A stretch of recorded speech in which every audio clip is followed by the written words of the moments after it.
Hey guys, मेरा नाम आशीष है and welcome back to Minimalistically. Guys, Amazon Prime Day आने वाला है। उसकी डेट है 23 और 24।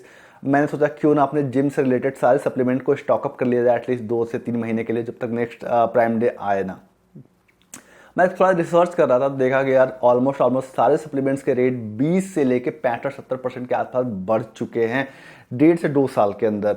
बहुत सारे ऐप आते हैं, बहुत सारे क्रोम एक्सटेंशन आते हैं जिनसे आप रेट को बेसिकली चेक कर सकते हो, नेविगेट कर सकते हो कि कैसे कैसे रेट ट्रेंड था, कैसे कैसे बढ़ा। मैंने चेक किया तो यार ऑलमोस्ट सारे ब्रांड के बढ़ गए, चाहे वो बिग मसल हो, चाहे वो नेकेड प्रो हो, चाहे वो ऑन हो, सबके रेट ऑलमोस्ट बढ़ चुके हैं। रीज़न क्या है गाइज? थोड़ा सा मैंने जब स्टडी करी, थोड़ा सा जब रिसर्च किया तो मुझे पता चला कि टोटल मेजर 3 रीज़न है जिनकी वजह से इनके रेट बढ़ रहे हैं। तो चलिए इस वीडियो में हम उसके बारे में सारी बातें करेंगे और शायद वीडियो आपके डिसीजन मेकिंग में बहुत ज़्यादा हेल्प करे जब आप नेक्स्ट प्रोटीन परचेज करने जाओ तो चलिए शुरू करते हैं। उससे पहले अगर आप इस चैनल पे नया हो तो बता दूं आपको, इस चैनल पे मेंस ग्रूमिंग और मेंस हेल्थ से रिलेटेड सारे टिप और ट्रिक्स मिलते हैं। और अगर आपने इस चैनल को सब्सक्राइब नहीं किया तो guys please do consider subscribing, जिससे आपको आने वाली सारी वीडियोस टाइमली मिलती रहें।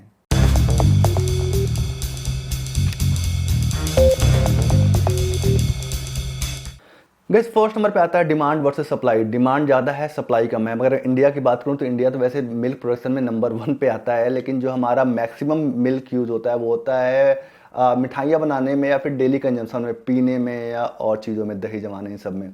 जो हमारा चीज़ प्रोडक्शन है या फिर पनीर प्रोडक्शन का वो जो रेशियो है बहुत कम है, और वो बहुत छोटे लेवल पे करते हैं, दुकानदार अपने अपने लेवल पे करते हैं, और जो पानी बचता है, जो एक्सट्रैक्ट बचता है, उसको फेंक देते हैं। ठीक है। और इंडिया की बात करूँ तो इंडिया में लगभग 24,000 जिम हैं।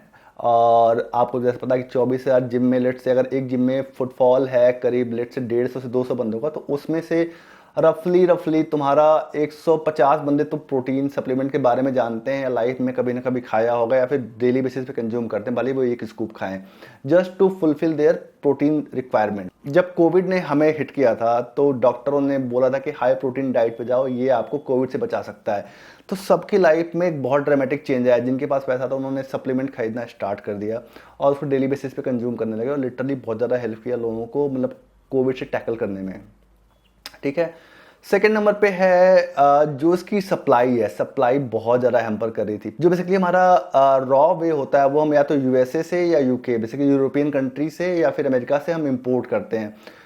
अमेरिका पे एक सैंक्शन आ गया था क्योंकि वो जो बेसिकली कैटल की फीड होती है उसमें मिलाने लगे थे हाई प्रोटीन चीज़ें, लाइक मीट के छोटे छोटे चंक्स मिलाने लगे थे सुखा के, ताकि गाय जो दूध प्रोड्यूस करे वो हाई प्रोटीन वाले दूध प्रोड्यूस करे। ठीक है। एक ये रीजन था। तो अभी तो फिलहाल हमारा जो मैक्सिमम चंक आता है रॉ वे का वो आता है यूरोपियन कंट्री से। इसके अलावा जब कोविड ने हिट किया तो कोविड के हिट करने के चक्कर में बहुत सारे रेस्टोरेंट बिजनेस सारे बंद हो गए। और आपको पता है कि जैसे बाहर मतलब ऑलमोस्ट अगर मैं फ्रांस, इटली, यूएसए की बात करूँ तो चीज़ के कम से कम 250 से 300 वैरायटीज आती हैं। उसको डिफरेंट टाइम पे एज किया जाता है, कोई 2 से 3 साल, 4 साल, 5 साल एज किया जाता है उनको। ठीक है। जब रेस्टोरेंट बिजनेस बंद हुआ तो कहीं ना कहीं इसकी भी फार्मिंग बंद हो गई ऑलमोस्ट। ठीक है। उसके बाद क्या हुआ कि जो ग्लोबल सप्लाई थी वो कहीं ना कहीं श्रिंक कर गई, डिमांड ज़्यादा थी और लोगों की सप्लाई नहीं कर पाने की वजह से प्राइस बढ़ने लगे थे।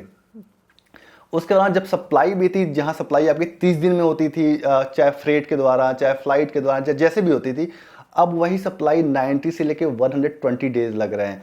तो अगेन पहली चीज़ तो सप्लाई कम हो रही है क्योंकि रेस्टोरेंट बिजनेस बहुत ज़्यादा हिट किया, सप्लाई बंद हो गई। ठीक है।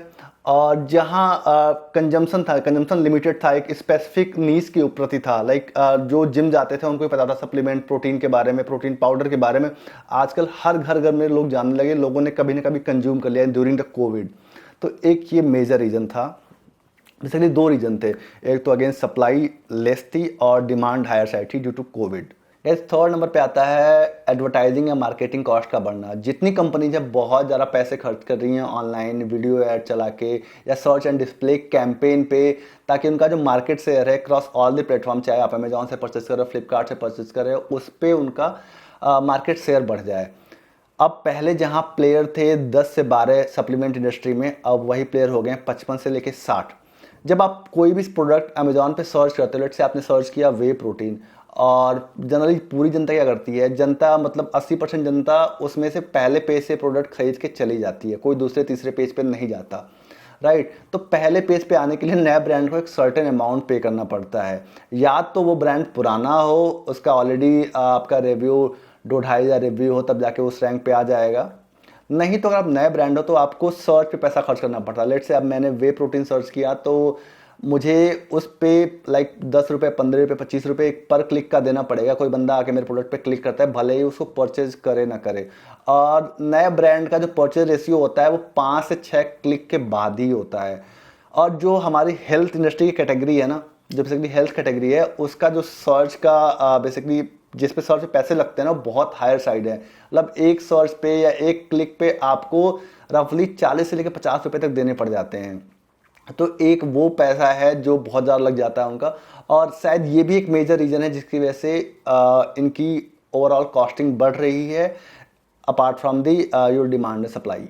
गाइज, ये रहा मेरा रिसर्च एंड मेरा ओपिनियन कि क्या रीज़न है जिसकी वजह से वे प्रोटीन के प्राइसेस बढ़ रहे हैं। आपको लगता है कि कोई और रीज़न भी है इसके पीछे, तो प्लीज़ कमेंट करके ज़रूर बताना। और गाइज, इस वीडियो में बस इतना ही, मिलते हैं अगले वीडियो में, तब तक के लिए टेक केयर, पीस आउट।